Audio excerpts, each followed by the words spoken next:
लौकानत लकीनियत नफ्सी, अगर अल्लाह ताला तुझे 100 जिंदगियां दे दे, तेरे अंदर 100 जान पैदा हो जाए और एक एक जान तेरी निकलती चली जाए और तू मुझसे कह दे कि मैं इस्लाम को छोड़ दूं, तो ऐ मेरी माँ, मैं तेरी जिंदगी को बचाने के लिए इस्लाम को छोड़ने वाला नहीं। माँ समझ गई कि मेरा बेटा मानने वाला नहीं है। माँ ने आखिर में खाना खाया, पानी पिया और बाद में माँ को भी अल्लाह ने हिदायत दी और बाद में माँ ने भी इस्लाम। तो माँ नाराज है, अगर सही बात को लेकर के नाराज है तब तो बेटा गुनहगार है। लेकिन माँ बिना वजह नाराज है, नाहक नाराज है, बेमतलब की बात में नाराज है, जिसका कोई सर पैर नहीं है, तो बेटा गुनहगार नहीं। बेटे को चाहिए अगर माँ नाराज है, गलत बात पर भी नाराज है, बेटा माँ को मनाने की कोशिश करे।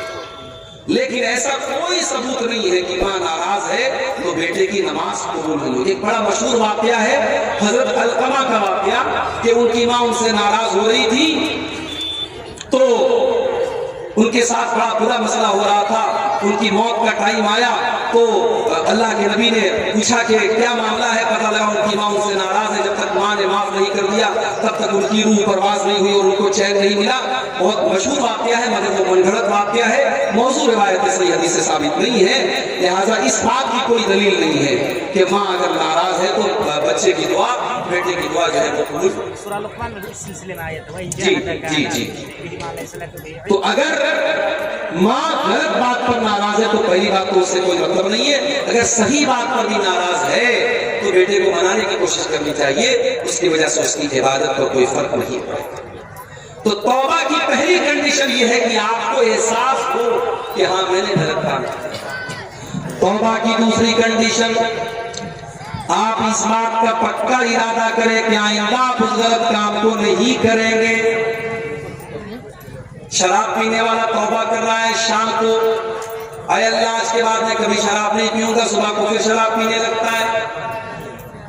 आइंदा उस गुनाह को पक्का इरादा करें कि मैं नहीं करूंगा, तब तो उसकी तौबा को मिलेगा, वरना तौबा का कोई मतलब नहीं। और तौबा की तीसरी शर्त कि जिस गुनाह से वो तौबा कर रहा है उस गुनाह को फौरन छोड़ दे, तब उसकी तौबा को। अभी आज एक साहब मुझसे मिले, पता लगा वो नमाज नहीं पढ़ते, गवर्नमेंट नौकरी करते, गवर्नमेंट टीचर हैं, नमाज नहीं पढ़ते। मैंने कहा साहब क्यों नमाज नहीं पढ़ते आप? बोले मौलवी साहब दुआ कीजिए। मैंने कहा नमाज दुआ पढ़ने से आप नहीं पढ़ेंगे, नमाज आपको पढ़ना होगा, वो मेरे दुआ करने से आप नमाज नहीं पढ़ेंगे। मैंने कहा आपकी गवर्नमेंट जॉब है, सुबह कितने बजे स्कूल जाते हैं? बोले 8 बजे। मैंने कहा मैं दुआ कर देता हूँ अल्लाह आपको स्कूल में पहुंचाते, आप घर में बैठे पहुंच जाएंगे कैसे? आपको जाना पड़ेगा, आपको ड्यूटी देनी पड़ेगी। आप 8 की जगह 8:30 बजे स्कूल नहीं पहुंचते, क्योंकि आपको पता है आपकी सैलरी कट जाएगी, आपकी नौकरी खरीदने में आ जाएगी। अभी मेरे साथ इतना बड़ा एक्सीडेंट हुआ, यूपी के अंदर मैं कार से जा रहा था, कार मेरी ट्रक से लड़ गई। मैं रातों रात 350 किलोमीटर का सफर करके वापस लौट रहा था। क्यों? क्योंकि मेरी जॉब है, मुझे पढ़ाना है, सुबह घर से पहुंचना था। मैं 300 किलोमीटर का सफर तय करके, मुझे पागल करते ना तो नहीं डाटा है, मैं हाथ में भाग रहा हूँ, ड्राइवर को नींद आ रही है, बेचारा किसी तरीके से गाड़ी चला रहा है, लेकिन जॉब का मामला था, मुझे सुबह जाना है। कितने प्रोग्राम हैं, देने के बाद मुझे कैंसिल करना पड़ता है कि नहीं, छुट्टी नहीं मिल पाई, मदरसे का मसला है, इम्तिहान है या कोई और मामला है, हम नहीं आ पाते। तो जो जॉब होती है, जो नौकरी होती है, इंसान उसको निभाता है। और जहां अल्लाह का मामला आता है, जहां नमाज का मामला आता है, वहां लोग कहते हैं मुझसे दुआ करो। दुआ करने से आप नमाज नहीं पढ़ेंगे, आपको खुद पढ़ना। मेरे प्यारे साथियों, इसीलिए अल्लाह ताला कह रहा है कि नेकी के कामों में सबकत करो। मस्जिद में नमाज पढ़ने जाओ तो सबसे पहली सफ में जाओ, कोशिश करो कि पहली तकबीर में तुम शामिल हो जाया करो, इसलिए कि अल्लाह के नबी फरमाते हैं लौ यअलमुन्नासु मा फिन निदाई वस्सफ़िल अव्वली, अगर लोगों को पता चल जाए कि पहली सफ का क्या मकाम है, अगर लोगों को पता चल जाए कि पहली तकबीर का क्या मकाम है, और उस सवाब को हासिल करने के लिए अगर घसीट करके आना पड़े तो लोग घसीट करके आएंगे, मगर पहली सफ में शामिल हो। हम क्या करते हैं, पीछे वाली लाइन में खड़े होते हैं। नमाज में सबसे पीछे होते हैं। मदरसे में चंदा देने की बात आती है, दान देने की बात आती है, हम सोचते हैं सबसे आखिर में हम चंदा दें। पहले देखिए प्रधान जी कितना देते हैं, पहले देखिए गांव के हाजी साहब कितना देते हैं, गांव के रईस लोग कितना देते हैं, उसके बाद हम देंगे। नहीं मेरे भाई, नेकी के काम में आप पीछे मत रहिए, नेकी के काम में आगे। हजरत अबू बकर सिद्दीक को देखो, अल्लाह के नबी अपने सहाबा के साथ बैठे हुए हैं। आप कहते हैं कि क्या तुम में से कोई ऐसा है जो आज रोजा रख करके आया है? अबू बकर सिद्दीक कहते हैं कि हाँ अल्लाह के नबी, मैं रोजा रख करके आया हूं। आप पूछते हैं क्या कोई ऐसा है जिसने आज किसी गरीब को खाना खिलाया है? अबू बकर सिद्दीक कहते हैं हाँ अल्लाह के नबी, मैंने गरीब को खाना भी खिलाया है। आप पूछते हैं कि क्या कोई ऐसा भी है जिसने किसी मरीज की इयादत की है? हाँ अल्लाह के नबी, मैंने एक मरीज की इयादत भी की है। आप पूछते हैं क्या कोई ऐसा भी है जो किसी मुसलमान के जनाजे में शामिल हुआ है? हाँ अल्लाह के नबी, मैं एक मुसलमान के जनाजे में भी शामिल हुआ हूँ। आपने फरमाया मजतमाना फी इम्रिइन इल्ला दखलल जन्नह, ये सारी की सारी नेकियां अगर एक इंसान एक दिन में 24 घंटे में कर लेता है तो वो जरूर जन्नत में जाएगा, जन्नत में जरूर जाएगा। ये अबू बकर सिद्दीक है। नेकी के मामले में पहले नंबर पर हजरत अबू बकर सिद्दीक का नाम आता है। मेरे भाइयों, हमें और आपको भी नेकी के मामले में आगे बढ़ना। आज कितने लोग हैं जुमा की नमाज में, अगर 1 बजे जुमा की नमाज होने वाली है तो 12:55 पर उनकी शक्ल नजर आती है।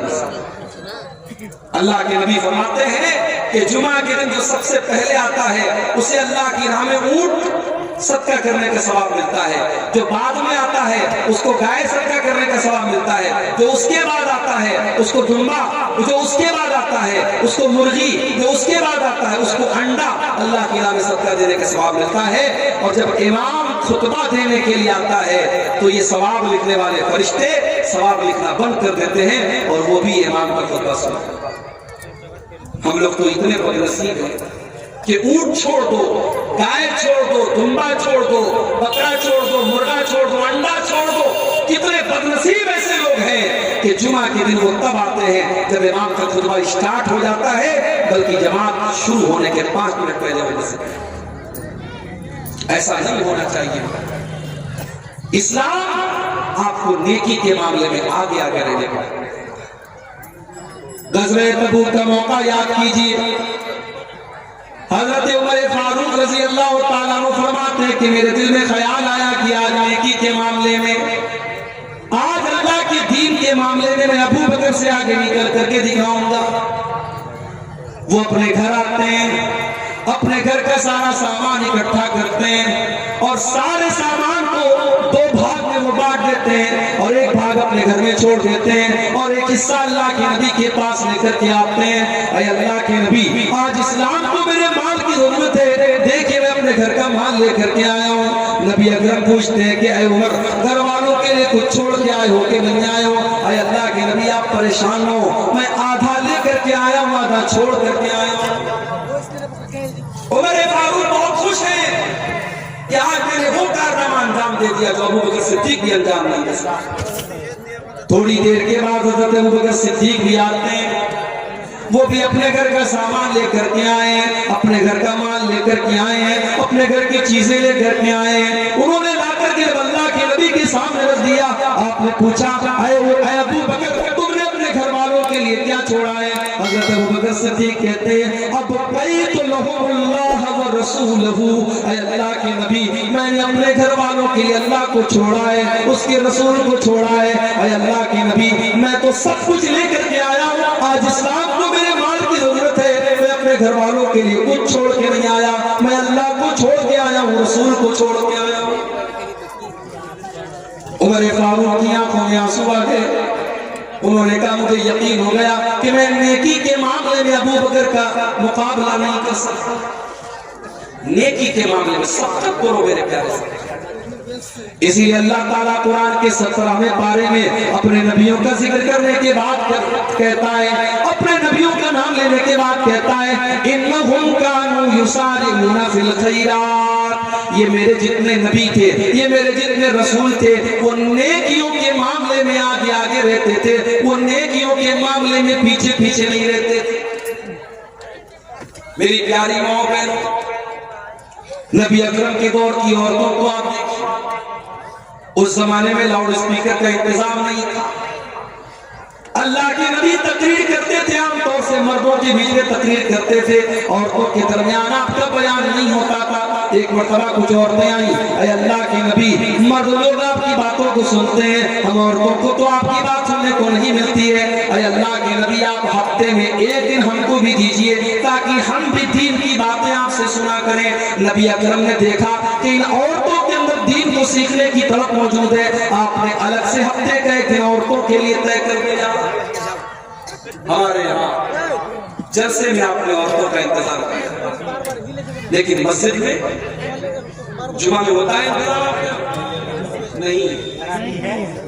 तरावी छोड़ दीजिए, तरावी तो साल में एक बार होती है, जुमा में क्यों नहीं है? बंगाल में भी लग गया, बंगाल में लोगों ने बताया मौलवी साहब हमारे ज्यादातर मस्जिदों में औरतों का इंतजाम जुमा में नहीं। अफसोस है आप अहले हदीस हैं माशाअल्लाह, शेरशाबादी बरादरी ही के लोग होंगे। शेरशाबादी बरादरी पूरी की पूरी अहले हदीस मानी जाती है। क्या अहले हदीस आप हैं? आपके यहाँ भी औरतों को दीन कौन सिखाए? मौलवी साहब हफ्ते में एक दिन तकरीर करते हैं, आधा घंटा दीन की बात बताते हैं, आप हजरत सुन के चले आते। घर की औरतों को कौन बताएगा? आज हमारे घर की औरतों को बिगाड़ने वाली हजारों चीजें हैं। फेसबुक है, सोशल मीडिया है, इंटरनेट है, तमाम दुनिया भर की चीजें हैं। उनको दीन सिखाने के लिए साल का एक जलसा काफी नहीं है, और जलसे में भी बेचारी आती है, तकरीर कम सुनती है, शॉपिंग ज्यादा करती है, बच्चों को लेके घूम रही है, टहल रही है, कोई उधर भाग रही है, कोई उधर भाग रही है। आप जुमा की नमाज में औरतों के लिए इंतजाम कीजिए, इंतजाम कीजिए। आप नबी अकरम के दौर की औरतें आकर के डिमांड करती हैं, अल्लाह के नबी आप हमारे लिए इंतजाम कीजिए, हमें दीन की बातें सुनाइए। और अगर आपने ऐसा इंतजाम नहीं किया, हालात बहुत बुरे हैं मेरे भाई। आज मुसलमान लड़कियां गैरों के साथ भाग रही हैं, फरार हो रही हैं, मुर्तद हो रही हैं, इस्लाम को छोड़ रही हैं, और हम और आप सिर्फ तमाशा देख रहे हैं। अपनी औलाद को संभालिए, अपने बच्चों को संभालिए, अपनी औलाद को दीन की तालीम दीजिए, वरना पछताना पड़ेगा। अपने बच्चे और बच्चियों को जिस तरीके से आप स्कूल की और कॉलेज की तालीम देते हैं, उसी तरीके से दीन की तालीम दीजिए। उन्हें इस्लाम के बारे में बताइए, उन्हें तौहीद के बारे में बताइए, वरना आगे चल करके 10-15 साल के बाद जो हालात होंगे, हर घर और हर खानदान में इस तरीके के केस होंगे, फिर आपके पास हालात को कंट्रोल करने का कोई रास्ता नहीं। नेकी के मामले में आगे बढ़िए, पीछे मत रहिए। हजरत अमर बिन जमू रज़ी अल्लाह तआला अन्हु बूढ़े साहबी अल्लाह की राह में जिहाद करने की वजह से उनकी दोनों टांगे खराब हो चुकी हैं, उम्र भी 70 साल के पार हो चुकी है। जब एक जंग का मौका आता है, अल्लाह के नबी के पास उनके 4 बेटे, उनके चारों बेटों ने अपना नाम लिखवाया। हजरत अमर बिन जमू ने कहा कि अल्लाह के नबी मेरा भी नाम लिख लीजिए। बेटों ने कहा बाजा, आपने सारी जिंदगी इस्लाम की खिदमत की है, आपकी दोनों टांगे इसी में खराब हो चुकी हैं। अब्बा जान, हम आपकी तरफ से जा ही रहे हैं, आपके 4 बेटे अल्लाह की राह में जा रहे हैं। अब्बा जान, आप घर में आराम कीजिए, आपकी जरूरत नहीं है। बाप ने कहा ठीक है, मैं लगा हो चुका हूं, ठीक है मेरी टांगे काम नहीं कर रही हैं, मगर मेरे बाजुओं में आज भी ताकत है, मैं दुश्मनों के छक्के छुड़ा सकता हूं। मैं अल्लाह की राह में जिहाद करना चाहता हूं। तो कौन होते हो मुझे रोकने वाले? बाप इसरार कर रहा है, बेटे मना कर रहे हैं। मामला अल्लाह के नबी के पास आता है, बेटे कहते हैं अल्लाह के नबी मेरे बाप को समझाइए, उनको बताइए, वो तो बूढ़े हो चुके हैं, उनकी दोनों टांगे काम नहीं कर रही हैं। अल्लाह के नबी ने हज़रत अमर बिन जमू से कहा कि आप मत जाइए, आपको जरूरत नहीं है। कहा अल्लाह के नबी मैं चाहता हूँ कि मैं इस जंग में जाऊं और मैं शहीद हो जाऊं और मैं अपनी इन्हीं लंगड़ी टांगों के साथ में जन्नत में चला जाऊं। नबी अकरम ने उनका जज्बा देखा, उनके दिल का जज्बा देखा। आपने बेटों से कहा जाने दो, इनको अल्लाह की राह में जाने का शौक है, इनके अंदर जज्बे जिहाद है, इनको रोको मत, इनको जाने दो।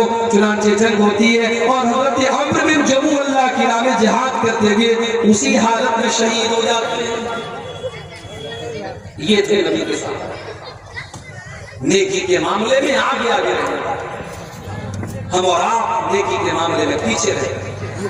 इंतजार में रहते हैं कि हमें कोई जब मोटिवेट करेगा, जब कोई कहेगा तब हम ये काम करेंगे। मेरे प्यारे साथियों, नेकी के मामले में आप आगे।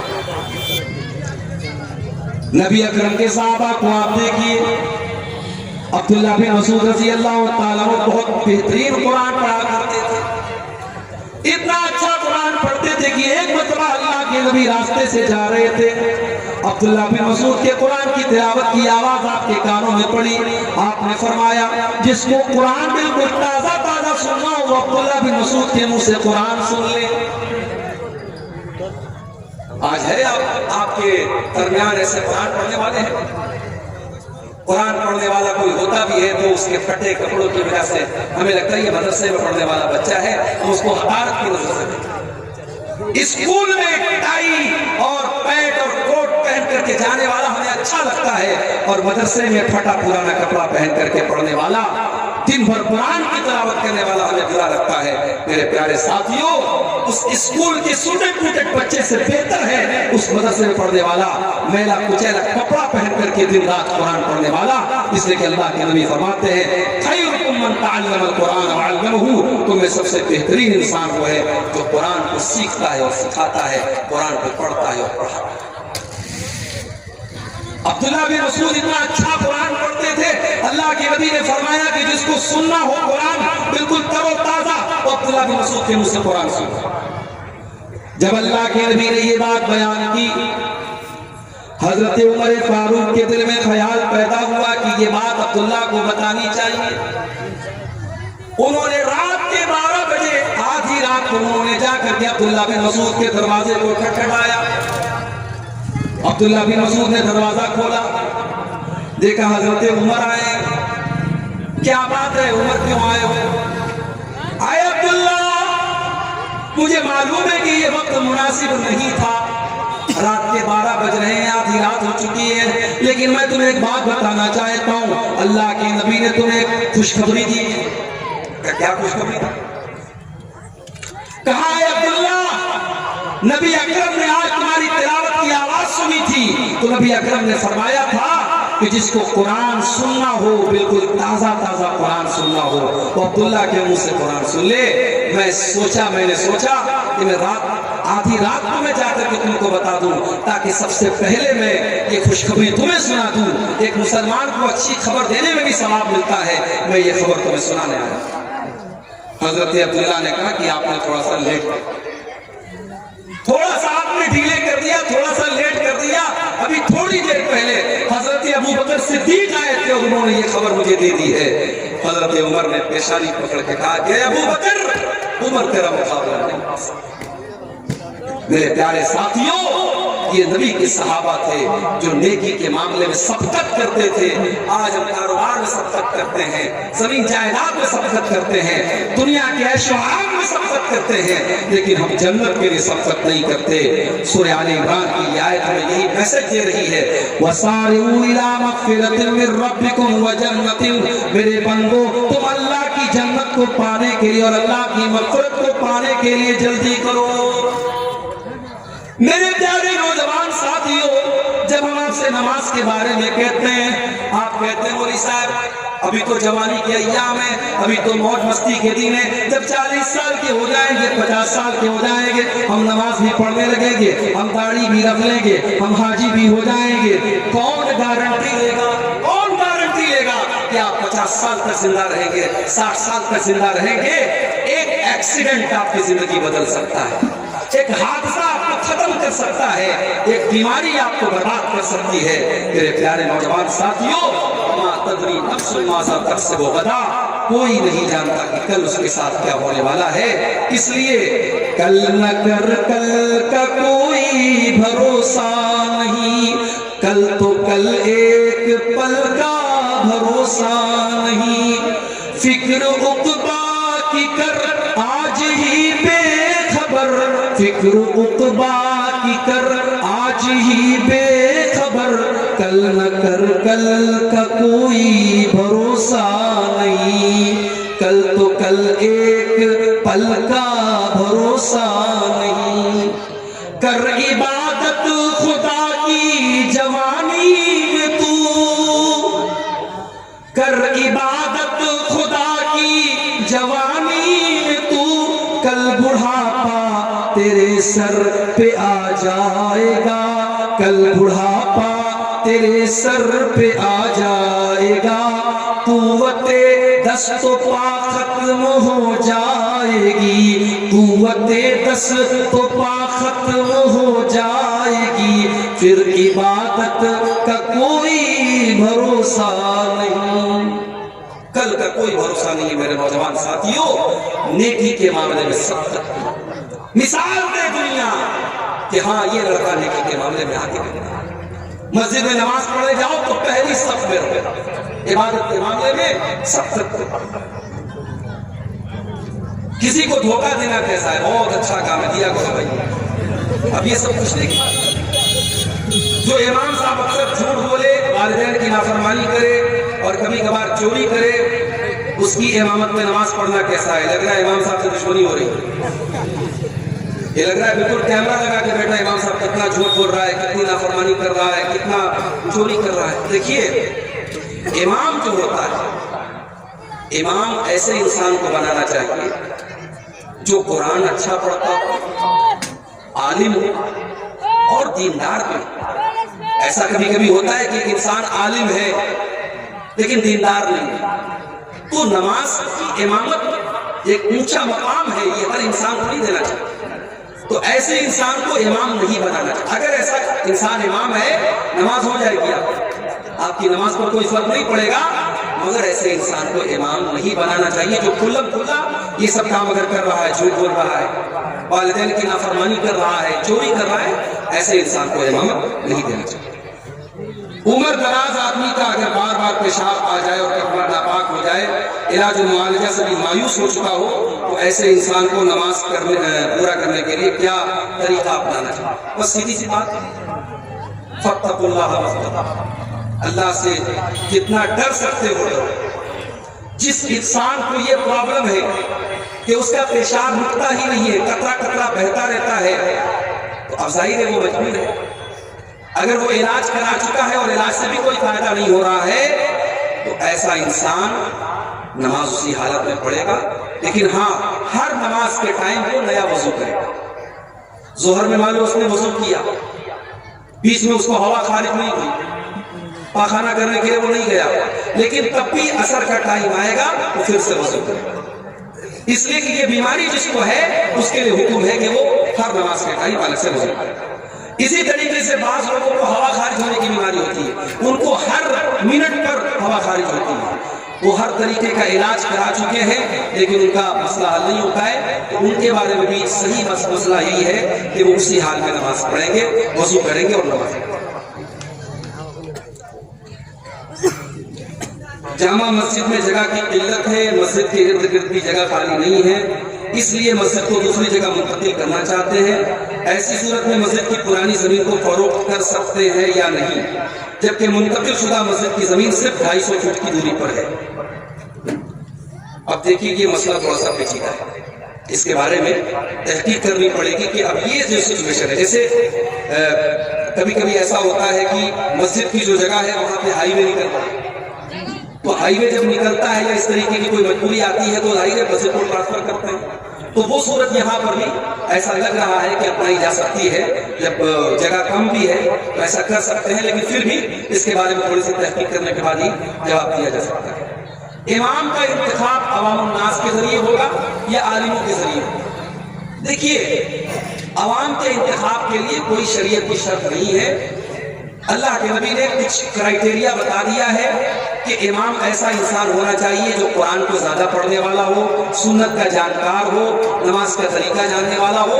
अगर उस क्राइटेरिया पर कोई मोहल्ले में कोई इंसान खड़ा उतर रहा है, उसको आवाम भी इमाम बना सकती है। कोई जरूरी नहीं कि उलमा की एक कमेटी हो वही इमाम बनाए, ऐसा कोई जरूरी नहीं है। तो मेरे नौजवानों, ये जो मसला है दीन के अंदर आगे आगे रहने का, इसको हम अपने अंदर पैदा करें। हम बैक बेंचर ना बने। स्कूल में होता है ना, स्कूल में क्लास में पीछे बैठने वाला जो होता है उसको बैक बेंचर बोलते हैं। तो जो बिल्कुल फिसड्डी होता है, जो इम्तिहान में फेल होता है, उसको हम बोलते हैं बैक बेंचर। दीन के मामले में आप बैक बेंचर मत बने, दीन के मामले में आप आगे रहने वाले बने, पहली सब में रहने वाले बने। यही हम आपसे उम्मीद करते हैं। अल्लाह से दुआ है